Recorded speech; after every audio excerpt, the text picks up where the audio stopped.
नमस्कार, स्वागत है आपका। आज हम आपको यात्रा कराएंगे बयाना की।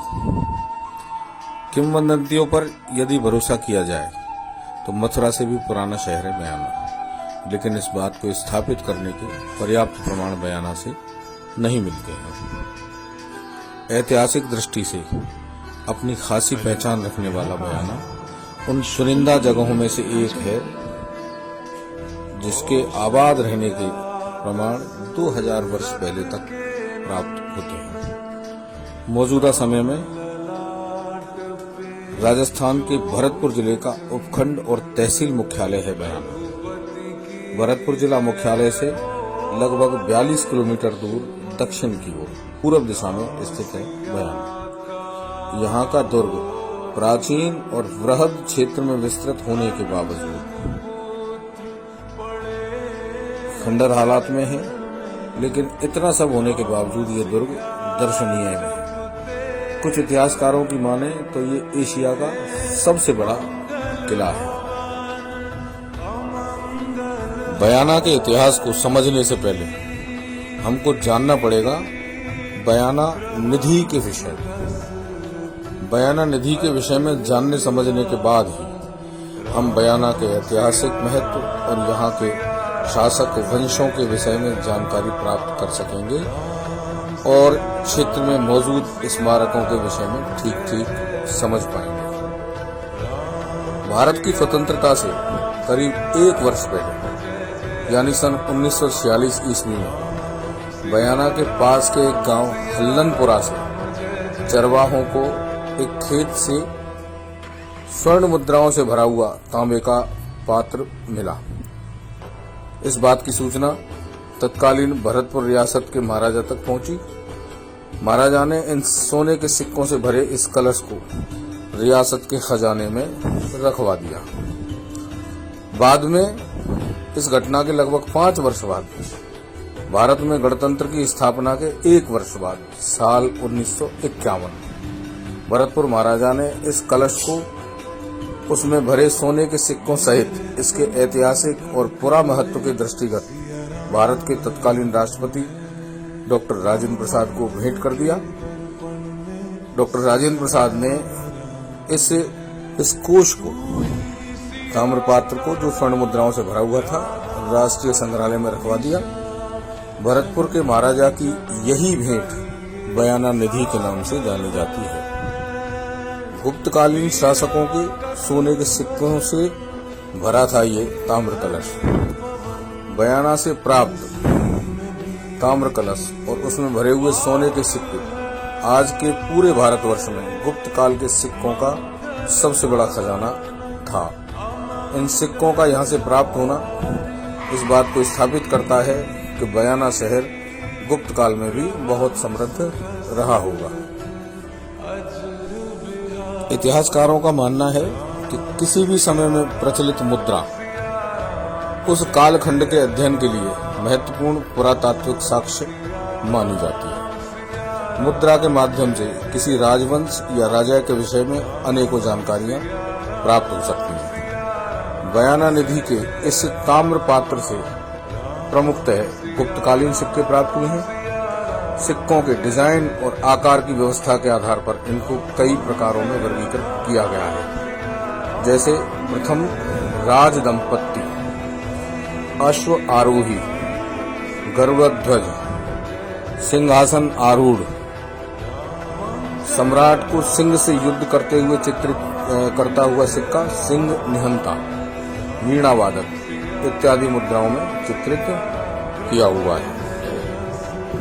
इन सिक्कों से गुप्त काल के दौरान तकनीक एवं रचनात्मकता का प्रयोग यह परिलक्षित करता है कि उस समय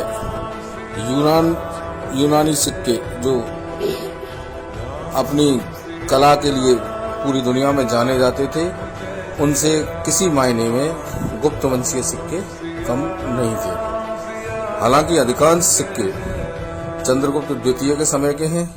इनसे ऐसा अनुमान लगाया जा सकता है कि हूणों के आक्रमण के समय इस अमूल्य निधि को जमीन में गाड़ दिया गया था।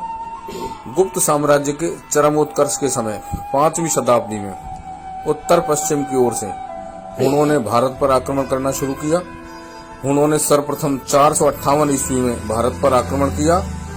उसी समय गुप्त साम्राज्य, जो वर्तमान उत्तरी भारत के क्षेत्र में विस्तृत था, का शासक स्कंदगुप्त था। स्कंदगुप्त ने आक्रमणकारियों को पराजित कर भारत से वापस जाने के लिए विवश कर दिया।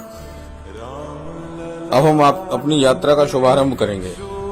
बयाना के दुर्ग की यात्रा पर हम निकलेंगे आज, लेकिन इस यात्रा का शुभारंभ करेंगे हम क्षेत्र के प्रमुख मंदिर उषा मंदिर से। वहां हम मंदिर में विराजमान ठाकुर जी के चरणों में अपना प्रणाम निवेदित करेंगे और उसके बाद चलेंगे हम बयाना दुर्ग की ओर। आपको बता दें कि बयाना का नाम परम प्रतापी शिव भक्त असुर सम्राट बाणासुर से भी जोड़ा जाता है। बाणासुर दैत्यराज वैरोचन बलि के ज्येष्ठ पुत्र थे। बाणासुर की पुत्री उषा और भगवान श्री कृष्ण के प्रपौत्र अनिरुद्ध की प्रणय स्थली रहा है बयाना।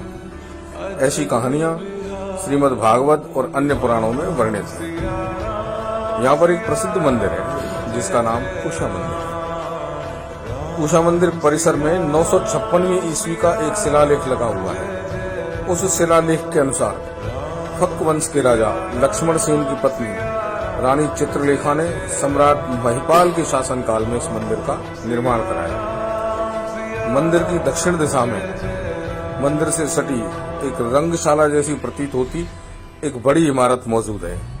इतिहास के जानकारों की माने तो ये मंदिर की धर्मशाला है, लेकिन भारतीय पुरातत्व सर्वेक्षण के अनुसार इस भवन का नाम उषा मस्जिद है, जिसे इल्तुतमिश के शासनकाल के दौरान बनाया हुआ बताया जाता है। आपको बता दें कि इल्तुतमिश कुतुबुद्दीन ऐबक का दामाद था। आज की यात्रा को यहीं विराम देंगे। इसके बाद हम बयाना के दुर्ग की ओर चलेंगे। आपसे अनुरोध है कि आप हमारे फेसबुक पेज को सब्सक्राइब करें, वो फॉलो करें, लाइक करें, वीडियो को पूरा देखें और हमारे यूट्यूब चैनल को सब्सक्राइब करें। बयाना का जो ऐतिहासिक उषा मंदिर है, ये बयाना की पहचान है और काफी पुराना है। हालांकि इसको लेकर ऐतिहासिक तौर पर कई किंवदंतियां हैं। कुछ लोगों का मानना है कि ये भगवान श्री कृष्ण के काल का है और उनके पौत्र की वधू थी उषा, जो बाणासुर की पुत्री थी, उससे इसका संबंध बताते हैं, उसकी याद में इस मंदिर को बताते हैं। लेकिन इतिहासकारों का एक पक्ष और है कि यहाँ कभी ओसवाल जैनों का शासन रहा है और ओसवालों में उषा काल से मतलब सूर्य उदय के समय के विशेष महत्व होता है, पूजा होती है उसकी। और इस मंदिर की बनावट को देखें तो इस तरह का, यहाँ पर जब सूरज निकलता है तो उसकी पहली किरण मंदिर के जो दरवाजे के ऊपर जो झरोका बना हुआ है उसके में होते हुए सीधे मंदिर के गर्भगृह पर उसकी पहली किरण जाती है। तो उसको लेकर मैं उषा मंदिर के बारे में, इसके बारे में एक बात और कहना चाहूंगा कि उषा मंदिर का जो आज रूप देखने को मिल रहा है, ये इसका असल रूप नहीं है। इसका रूप ऐसा लगता है कि मुगल काल में इसकी सुरक्षा के लिए बदला गया हो।